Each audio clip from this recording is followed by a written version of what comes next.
안녕하세요. 마음 공부하는 시간입니다. 오늘은 이제 해능선사께서 모든 것은 사람으로부터 또는 나로부터 시작됐다. 만법은 나로부터 시작됐다라는 가르침 또는 이제 지혜는 나로부터 시작됐다. 이런 가르침을 한번 경험해 보도록 하겠습니다. 여러분들 조금 동의하기는 어렵겠죠? 만법은 나로부터 시작됐다는 이 어마어마한 사실을 우리는 이론적으로는 뭐 이해는 할 수는 있을 수도 있겠지만은 심정적으로는 힘들 겁니다. 그래서 연습이 필요해요. 연습이. 네, 원원님 유튜브에 오셨네요. 반갑습니다. 감사합니다.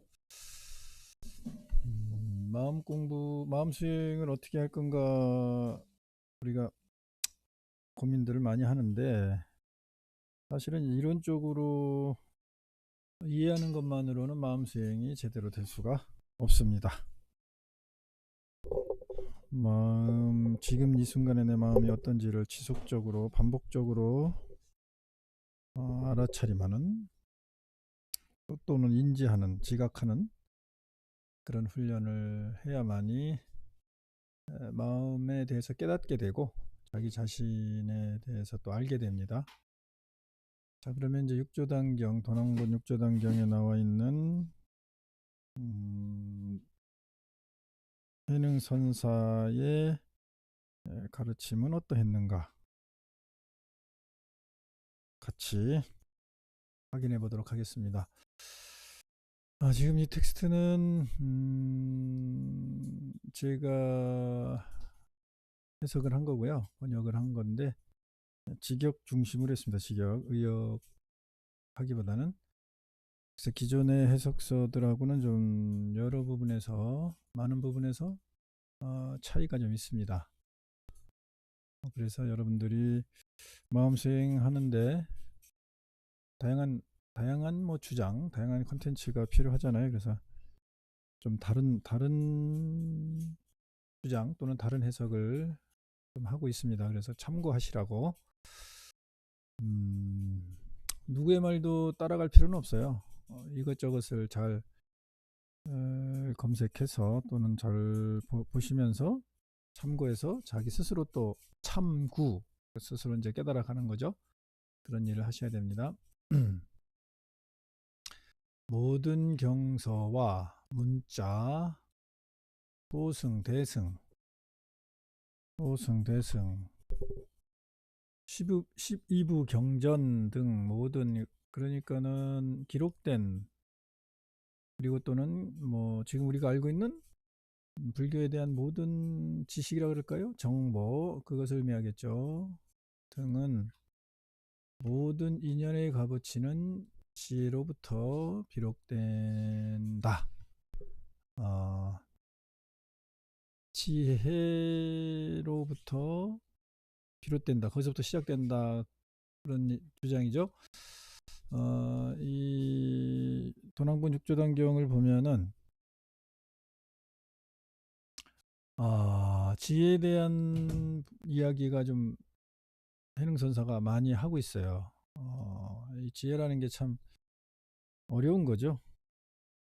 네, 김선정님 반갑습니다. 오늘은 뭐 쉬이라서 라이브로 시청을 좀 많이 하시는 것 같아요. 지혜라는 것은 일정한 모양이 없습니다. 일정한 모양이 있다면 그건 지혜가 아니죠. 지식이죠. 지식 또는 정보죠. 그게 이제 문자죠. 문자.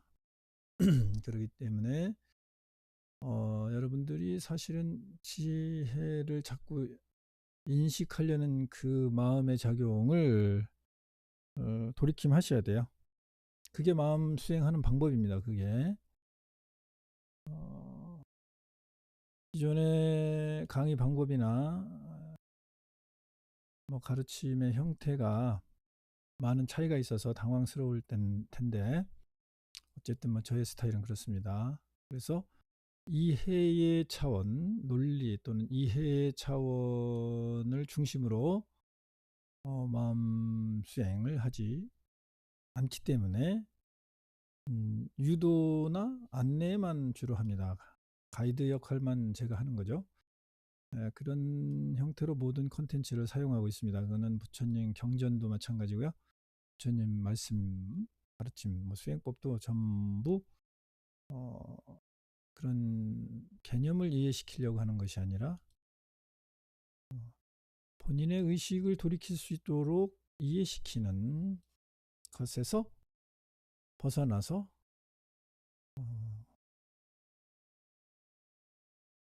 알아차림이죠. 사띠 알아차림하게 하는 그런 유도만 하기 때문에 여러분들이 이 부분을 잘 생각하시면서 들어보시면 도움이 좀 될 것 같아요. 인연의 값어치는 모든 인연의 값어치는 지혜로부터 비롯되는 성품인 연고로 이유 때문에 가히 자기가 건립한 것이다.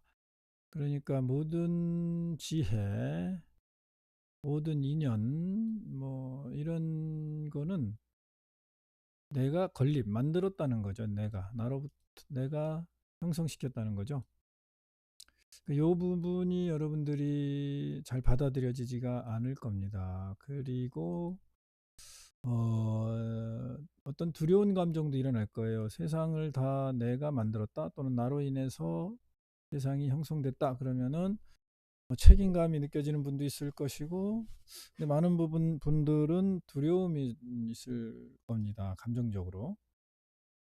나는 세상을 만든 적이 없는데, 또는 내가 만들어졌다면, 내가 나로 인해 만들었다면 내가 책임을 져야 되니까, 그래서 두려움을 갖는 거겠죠. 그런 감정들이 일어나는가 이렇게 돌이킴하는 연습이 마음 수행을 하는 구체적인 좋은 방법이라는 거죠. 제가 지금 계속 유도하는 것이. 어쨌든 세상 모든 만법들이 다 내가 건립한 거다, 만들어낸 거다, 이런 주장이에요. 그래서 지혜가 없는 사람은 일체 만법은 본래 있는 것이다 라고 이렇게 생각하고 있다는 거죠. 뭐 저도 이렇게 지금 책상 위에 있고 마이크가 내 앞에 있고 조명이 있고 다 있다고 생각합니다. 있다고. 그러니까 이제 지혜가 있는 사람에 속하지는 않겠죠. 그래서 일반 대중들이 판단하고 있는 사고방식의 형태는 이게 잘못됐다, 뭐 또는 뭐 당연한 거다, 뭐 이런 의미부여가 별 가치가 없습니다. 그게 이제 수행하는 입장에서, 궁극의 수행 또는 깨닫고자 한다는 입장에서는 그런 부분들이 상당한 가치를 갖지만은 그냥 세속을 사는 일반 삶을 사는 입장에서는 세상은 다 존재하는 것이잖아요. 실질적으로 유무죠. 있고 없음, 유무. 존재에 대한 분별 방식이죠. 어떻게 존재할 것인가, 어떻게 살아갈 것인가, 또는 있는 것을 가지고 어떻게 할 것인가가 우리 중생삶의 모든 거잖아요, 사실은. 그렇기 때문에 이게 승속 또는 진재속재, 수행하는 삶을 대전제로 사는 사람과 그냥 일반적인 세속의 삶을 전제로 하는 사람은 사실은 다른 차원에 있는 거예요. 그래서 둘이 섞일 수는 없습니다. 둘이 섞인다는 것은 정말로 힘든 일이에요. 그러니까 제가 이제 무슨 얘기를 하는 거냐면은 일반화의 오류를 범하고 있는지 자꾸 자기 마음을 돌이킴하라는 거죠. 내가 자꾸 서로 다른 차원의, 예를 들면 물과 기름은 같이 존재할 수는 있지만 병행될 수는 있지만 섞일 수는 없다. 뭐 그것도 뭐 과학적으로 물리적으로 섞을 수는 있겠죠. 억지로 하면은 어쨌든 같이 섞여 있지는 못한다. 섞이지는 않는다. 이 부분을 정확하게 전제를 하고 대상을 보면 또는 차이점을 접하면 서로 이제 싸우고 논쟁하고 그리고 그 과정에서 힘들잖아요. 서로가 내 마음이 불편하다 이거죠. 그렇지는 않게 된다. 그냥 다를 뿐이다. 모든 존재는 서로 특성을 가지고 존재하는 것들 속에 섞여 산다. 근데 그것을 틀렸다 이러면 이제 괴롭습니다. 내가 생각하는 것과 다른 사람을 보고 또 다른 것을 보고 저건 나쁜 것이다, 틀렸다 이렇게 되면 이제 괴롭다 이 말이에요. 한번 여러분 마음을 보세요. 저건 틀렸는데 이러면 마음이 벌써 불편해집니다. 틀린 걸 틀렸다고 하는데 뭐 어떡합니까? 그렇죠. 어떻게 할 수는 없겠죠. 그런데 그러면 마음이 불편한 것도 그냥 인정하셔야 돼요. 내 마음이 불편한 걸 인정해야 돼요. 본인은 그런 틀 속에 살면서 내 마음은 또 불편하지 않길 원하고 또 모든 것에 자유롭고 행복하길 원하면 이제 그게 더 힘들다 이 말이죠.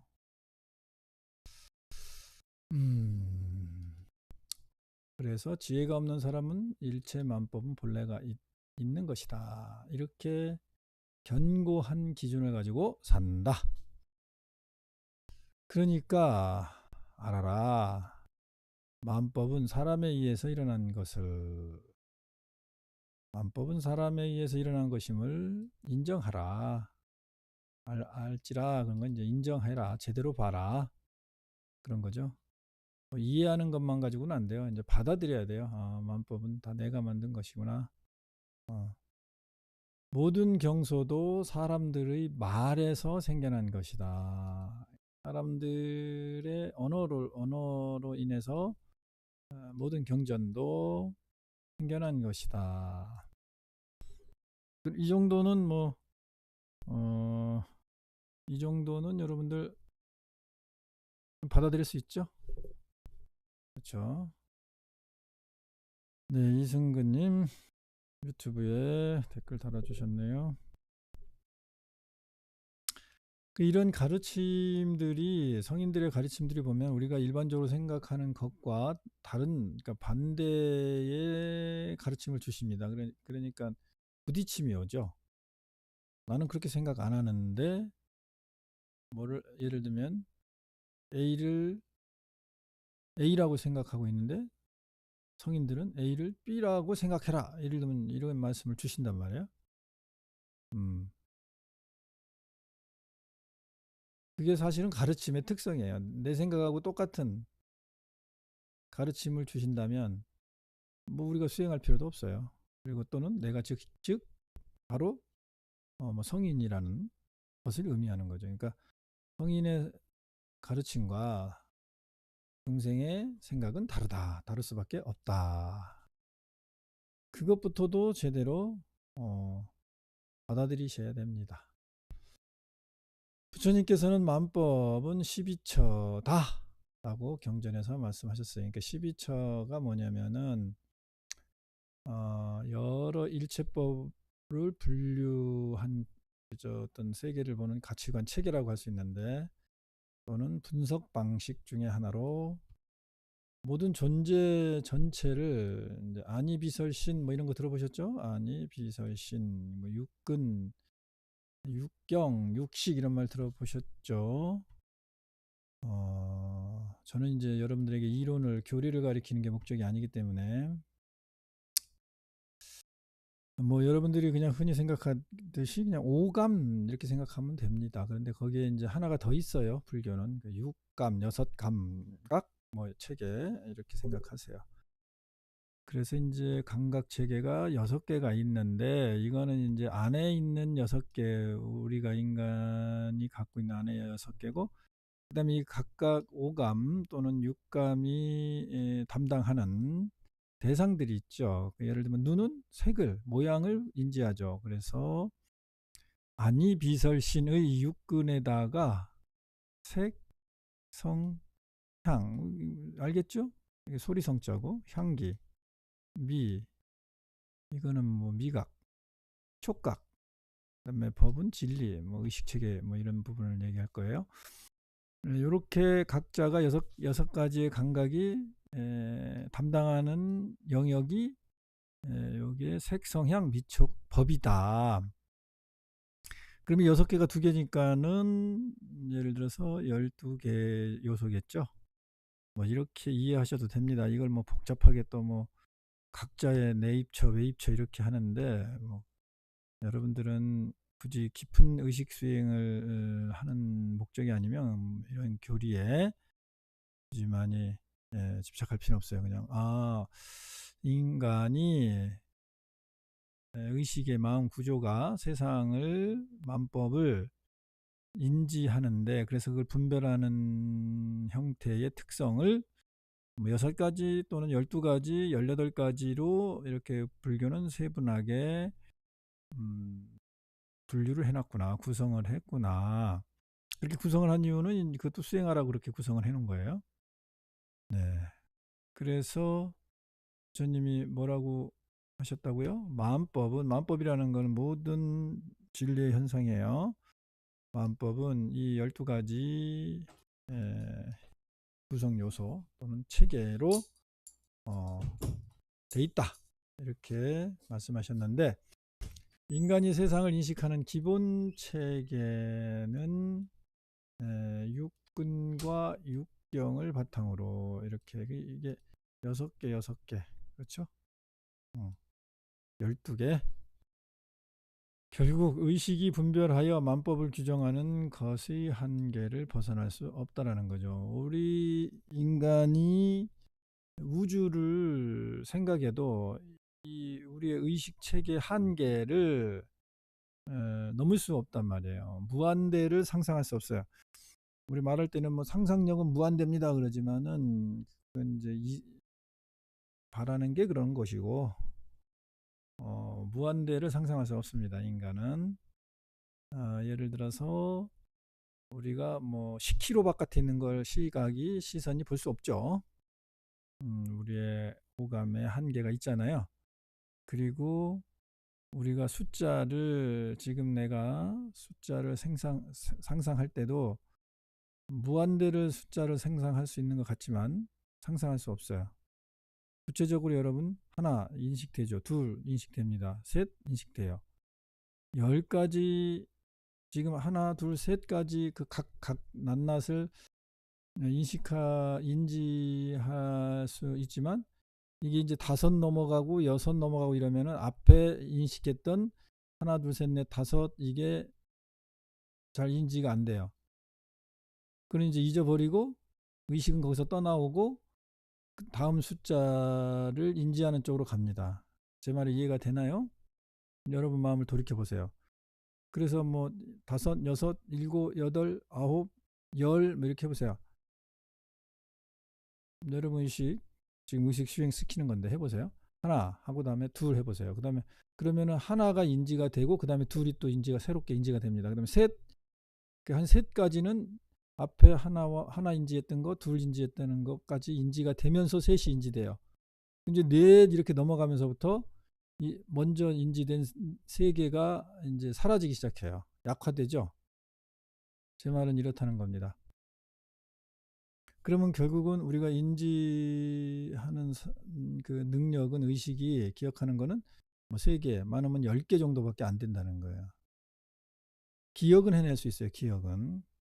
이게 같이 인지되는 것이 잘 안 된다는 거죠. 이게 하나와 새로운 또 하나를 인지해서 2개 만들어내고 또 3개를 인지하는 이렇게 먼저 인지된 거를 계속 유지하는 그 힘을 가진 거를 이제 의식의 힘이라고 말할 수 있고 그게 이제 점점 양이 많아지는 힘이 있을 때 이제 우리가 통찰이라는 의식의 형태가 되는 것이고 그것으로 인해서 지혜의 힘이 의식이 만들어질 수 있어요. 이건 상당히 좀 고차원적이고 민감하고 좀 힘든 이야기인데 어쨌든 그렇습니다. 마음의 작용도 오감을 통해 접수되는 정보의 한계를 넘을 수 없다. 오온의 한계가 이와 같은데 이제 불교에서는 이제 이것을 오온이라고 그러죠. 색수상행식. 뭐 전문적인 그 교리 같은 거는 여러분들이 검색해서 공부하세요. 하여튼 의식작용입니다. 의식작용과 물리작용 두 개는 어차피 연결되어 있기 때문에 이 한계가, 즉 인간이 갖는 인지의 한계, 마음의 한계가 이와 같은데, 인간이 어리석어서 자신에게 인지되는 모든 것이 인식된 그대로가 실체인 줄 착각하고 있음을 지적하고 있는 가르침이다, 이런 얘기죠. 이런 착각이 일체만법은 본래 있는 것이라고 중생들이 견고하게 정해놨다, 또는 여기에 빠져 있다. 이게 의식의 오류입니다. 이게 의식이 갖는 뭐 오류, 이런 이제 뭐 학문적으로 놓고 봤을 때 오류라고 또 평가를 하는 것뿐이지 당연한 거예요. 우리 의식작용의 한계는 이와 같습니다. 어떤 뭐 수행이 되고 깨달은 사람 입장에 봤을 때 중생의 의식 체계는 어리석고 뭐 오류를 범하고 있다, 이렇게 말하지만 중생계의 입장, 중생들의 입장에 놓고 보면 그냥 당연한 거예요. 세속의 삶은. 그러니까는 중생들은 어리석다 이렇게 말하는 것도 중생들 입장에서 보면 억울한 거예요. 깨달은 사람이 봤을 때 중생이 어리석은 거지, 그냥 중생계에 있는 사람이 중생을 봤을 때는 어리석다고 생각이 안 들어요. 그냥 당연한 겁니다. 그리고 뭐 다 똑똑하다고 생각을 해요. 내가 어리석다고 생각하는 중생은 아마 본능적으로 없을 겁니다.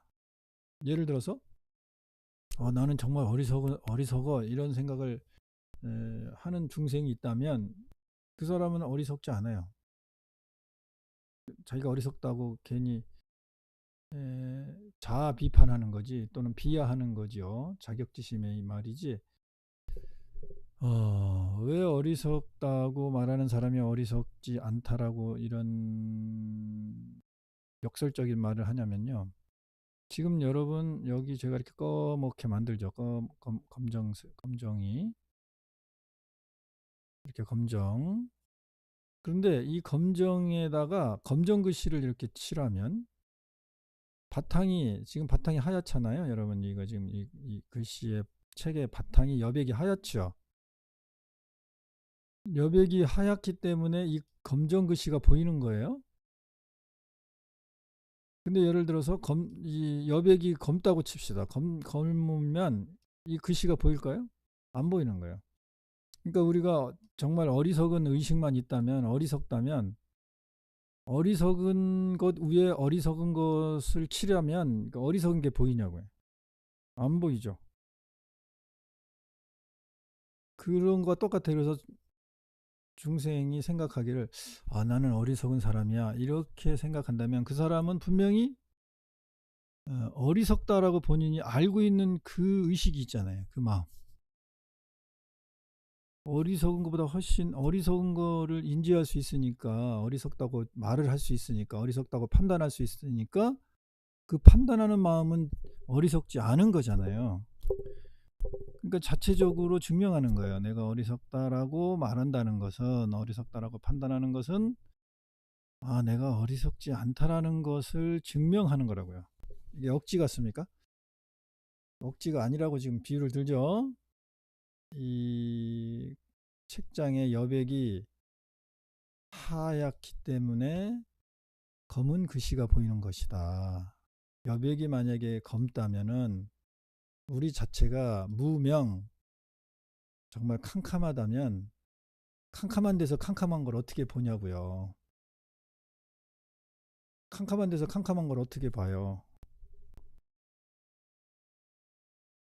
그래서 중생들이 최소한 자기가 생각할 때 나는 어리석은 사람이야 이렇게 판단할 수 있다면은 나는 어리석은 부분도 있겠죠. 그러나 훨씬 더 어리석은 것보다 크게 이 책장의 여백처럼 이 글씨의 영역이 큽니까? 여백의 영역이 큽니까? 여백의 영역이 당연히 크죠.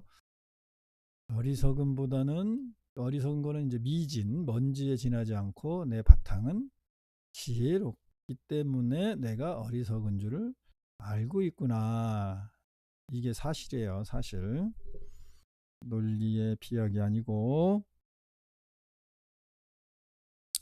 그래서 이 해능선사가 원래부터 지혜로운 인간의 본성은 지혜롭다 그 주장을 계속 이렇게 길게 하는 겁니다. 제 전 강의 계속 보면은 지혜에 대한 이야기가 지금 상당히 여러 파트로 이야기되고 있거든요. 그 해능선사가 그래서 핵심이 뭐냐면 인간은 본래 지혜롭다. 인간은 본래 지혜롭다. 그 얘기를 계속하는 거예요. 여기서도 마찬가지예요.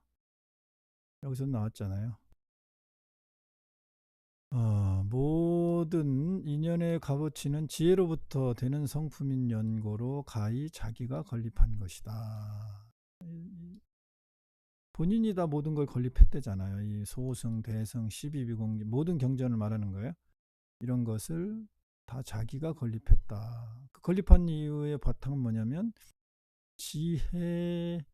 지혜로부터 나왔기 때문에, 그러니까 바탕이 지혜이기 때문에 그렇다는 거죠. 그래서 여러분들 지혜로운 분들입니다.